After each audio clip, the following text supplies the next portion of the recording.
किसी ने बड़ी ही कमाल की बात कही है कि व्यक्ति की मृत्यु पानी में गिरने से नहीं होती, व्यक्ति की मृत्यु इसलिए होती है कि उसको तैरना नहीं आता। यानी जिंदगी में परिस्थितियां चाहे कितनी भी कठिन आ जाए, आपको उनसे निपटना आना चाहिए। स्वागत है आप सभी का इस कहानी सीरीज के आज के एपिसोड की। कहानी में एक राजा होता है और राजा जिस राज्य में शासन करता है उस राज्य की प्रजा भी बहुत खुश होती है उस राजा के शासन काल से।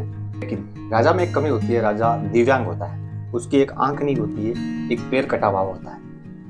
राजा एक दिन अपने महल की बालकनी में टहल रहा होता है, वहां उसके कुल के जो चित्र होते हैं, पोर्ट्रेट्स होते हैं, वो लगे हुए होते हैं। राजा अपने पूर्वजों के चित्र देखकर बहुत गर्व महसूस करता है और सोचता है कि मैं धन्य हूँ कि मैंने स्कूल में जन्म लिया है जिस स्कूल में इतने प्रतापी राजा हुए।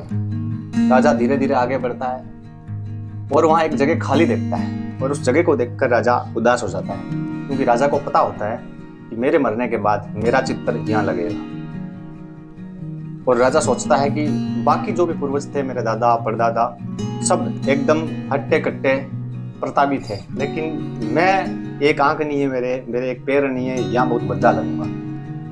राजा उदास मुद्रा में पूरी रात सोचता रहता है कि मैं एक काम करता हूँ, बाद में मेरे को पश्चाताप नहीं रहे कि मेरी जो छवि होगी, मेरी जो चित्र होगा वो खराब लगेगा, इसलिए मैं जीते जी मेरा चित्र बनवा लेता हूँ।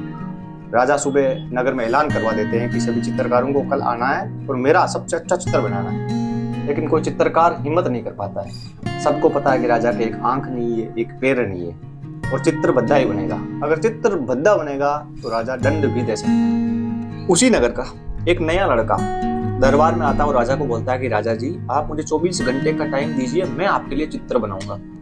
राजा बाकी को चित्र आता नहीं है, इसलिए उस बच्चे को टाइम दे देते हैं। अगले दिन 24 घंटे बाद दरबार लगाया जाता है और सब इंतजार कर रहे होते हैं कि वो नया लड़का अपने दंड के लिए कौन सा चित्र बनवा के लाता है, क्योंकि सबको पता था कि राजा खुद दिव्यांग है, इनका चित्र इतना अच्छा बनना नहीं। वो लड़का चित्र लाता है, दरबार में वो चित्र दिखाया जाता है और सब झूम उठते हैं, तालियां बजाते हैं, राजा जी भी खुश होते हैं और उस लड़के को बहुत बड़ा इनाम दिया जाता है। वो लड़का करता यूं है कि उस राजा को एक घोड़े पर बिठाता है।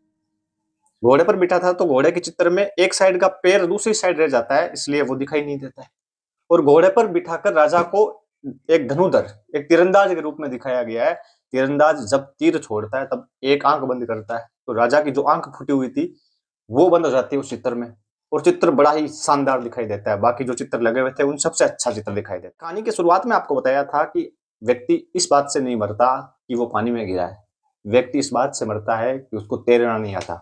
यानी एक पॉजिटिविटी की टेबलेट आपके पास हमेशा होनी चाहिए। परिस्थितियां चाहे कैसी भी हो, आपको पॉजिटिव अंदाज में उसके साथ खेलना चाहिए, जिससे आपकी जिंदगी में कभी आपको हार का सामना नहीं करना पड़ेगा। इसलिए आज की कहानी से सीख मिलती है, हर काम में पॉजिटिविटी जरूर रखें।